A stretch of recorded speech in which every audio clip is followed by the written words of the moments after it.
So I'm very privileged to work for Your Town, and I manage our domestic and family violence service.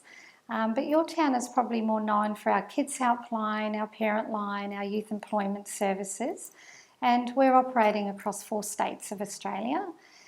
We have a homeless program it's a residential program for young parents, 16 to 25, which is in New South Wales. And we have our domestic violence refuge, which is in Queensland. So there's an incredibly shortage of funding. And even though it might sound like there's lots of funding coming into the domestic violence sector, it's still way too low. Services are over capacity. We would get services contacting the refuges and doing cold calling to see if we have a vacancy.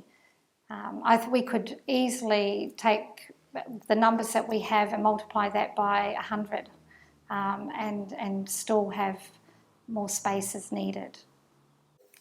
Second Chance Funding helps Your Town by providing brokerage funding, and that helps our women be able to have food vouchers, help them with their medication, and any sort of taxi vouchers or transport vouchers, and property retrievals.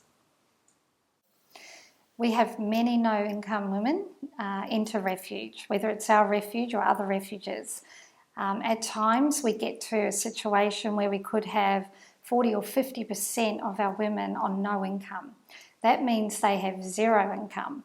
They are either managing or navigating with immigration, and they're not eligible for any of our payments. So they have zero money. When they come into refuge, it means we have to fund absolutely everything.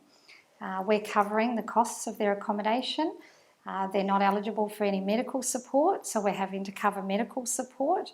They're needing food and all the day-to-day things that someone would need.